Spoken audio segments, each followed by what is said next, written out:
Online food order system, online cake order, இந்த மாதிரி வந்து ஃபுட்டு கேக்கு அதெல்லாம் ஆர்டர் பண்ணுற ப்ராஜெக்ட் இப்போ நம்ம பார்க்க போகிறோம்.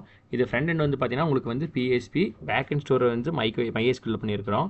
யூசர் இன்டர்ஃபேஸ் டிசைன் பார்த்தீங்கன்னா HTML, CSS, JavaScript. சரிங்களா? இந்த ப்ராஜெக்ட் எப்படி ரன் பண்ணுறேன்னு பார்த்தீங்கன்னா, ஃபஸ்ட்டு நம்ம ஜாம்சர் வந்து அப்பாச்சி ஸ்டாப் பண்ணிக்க, MySQL ஸ்டாப் பண்ணிக்க, ரெண்டுமே ஸ்டாப் பண்ணி வச்சுக்கேன். அதுக்கப்புறம் பார்த்தீங்கன்னா உங்களுக்கு ரீட்மியில் பார்த்தீங்கன்னா உங்களுக்கு வந்து இந்த URL கொடுத்துருப்பேன். இதான் ப்ராஜெக்ட் URL. இதை காப்பி பண்ணி ப்ரௌசரில் போடுங்க. ப்ரௌசரில் போட்டிங்கன்னா உங்களுக்கு வந்து வெல்கம் பேஜ் வந்துடும். அதாவது ஒரு இதோட வெல்கம் பேஜ், அதாவது ஒரு வெப்சைட்டோட வெல்கம் பேஜ், ஆன்லைன் ஃபுட் ஆர்டரோட வெல்கம் பேஜ் வந்துருச்சு. இதில் வந்து நீங்கள் வந்து ஏதாச்சும் ப்ராடக்ட் ஆர்டர் பண்ணுற மாதிரி இருந்தால் உங்களுக்கு என்ன ப்ராடக்ட் வேணுமோ அதை வியூ பண்ணிக்கிறீங்க. வியூ பண்ணிவிட்டு ஆட் டு கார்டு கொடுத்து நீங்கள் நம்ம சேவ் ஆகிக்கும். ஆட் டு கார்டில் சேவ் ஆகிக்கும். இந்த ஆட் டு கார்டுலேருந்து சேவ் பண்ணதுக்கப்புறம் நம்ம ஆர்டர் போடுறதுக்கு வந்து ரிஜிஸ்டர் பண்ணியிருக்கணும். சரிங்களா? ப்ராசஸிங் செக் அவுட் கொடுக்குறோம். கொடுத்துட்டு ஆல்ரெடி அக்கௌண்ட் கிரியேட் பண்ணால் கொடுத்துக்கலாம். இமெயில் பாஸ்வேர்ட் கொடுத்துக்கலாம். அப்படின்னா கிரியேட் கொடுத்துக்கலாம். கிரியேட்டில் வந்து நான் பார்த்தீங்கன்னா ஜஸ்ட் வந்து ஒன்று கிரியேட் பண்ணுறேன். பாஸ்வேர்டு வந்து பார்த்தீங்கன்னா கொடுத்தாச்சு.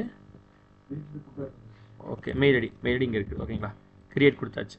அக்கௌண்ட் கிரியேட் ஆகிடுச்சு. இப்போ வந்து பார்த்தீங்கன்னா பிளேஸ் ஆர்டர் கொடுத்தாச்சு. இந்த நம்ம பண்ண பிளேஸ் ஆர்டர் பார்த்தீங்கன்னா அட்மின் பேனலுக்கு போயிருக்கோம். ஓகேங்களா? அட்மின் லாகில் போகிறோம். அட்மின் லாகின் பார்த்தீங்கன்னா நான் உங்களுக்கு யூசர் நேம் பாஸ்வேர்டு பார்த்தீங்கன்னா இங்கே ரீட்மிலே கொடுத்துருப்பேன். யூசர் நேம் அட்மின், பாஸ்வேர்டு வந்து admin 123. ரன் பேஜ் admin 123 கொடுத்துள்ள போனீங்கன்னா நம்ம இப்போ லாஸ்ட்டாக போட்டது பார்த்தீங்கன்னா கீழ்தாங்க பேரில் ஆர்டர் போட்டோம். ஆர்டர் டீட்டெயிலில் போய் பார்த்தீங்கன்னா இப்போ நம்ம லாஸ்ட்டாக போட்ட ஆர்டர் இங்கே பாருங்க. இதை வந்து வெரிஃபை பண்ணிவிட்டு இப்போ ஆர்டர் வந்து கன்ஃபார்ம் பண்ணால் கன்ஃபார்ம் ஆகிக்கும். ஓகேங்களா? செகண்ட் வந்து நீங்கள் இங்கே பார்க்குற மேலே இருக்கிற நேம்ஸ் எல்லாம் மாற்றுறதுக்கு சிஸ்டம் செட்டிங்ஸ் நான் கொடுத்துருப்பேன். சிஸ்டம் செட்டிங்ஸில் போயிட்டு ப்ராஜெக்ட் டாபிக் மாற்றினா மாற்றிக்கலாம். ப்ராஜெக்ட்டில் வர இமேஜஸ் ஸ்லைட்ஸ் மாற்றினா மாற்றிக்கலாம். நீங்கள் என்ன கான்டாக்ட் நம்பர் எல்லாம் மாற்றினா மாற்றிக்கலாம். செகண்ட் வந்து புதுசாக உங்களுக்கு மெனு கார்டு ஏதாச்சும் நீங்கள் கிரியேட் பண்ணனா மெனுவில் போயிட்டு ஃபஸ்ட்டு கேட்டகரியில் போயிட்டு உங்களுக்கு என்னென்ன கேட்டகரி வேணுமோ இங்கே ஆட் பண்ணிக்க. இங்கே ஆட் பண்ணிங்கன்னா இதில் ஆட் பண்ணிங்கன்னா இங்கே ஸ்டோர் ஆகிக்கும், சேவ் ஆகிக்கும். அதுக்கப்புறம் மெனு கார்டில் போயிட்டு அந்த கேட்டகரி கீழே வந்து உங்களுக்கு என்ன ஃபுட் வேணுமோ நம்ம எடுத்துக்கலாம். நீங்கள் அங்கே போகிற கேட்டகரி இந்த ஸ்கால் பாரில் வந்துடும். இதான் இந்த ப்ராஜெக்ட்.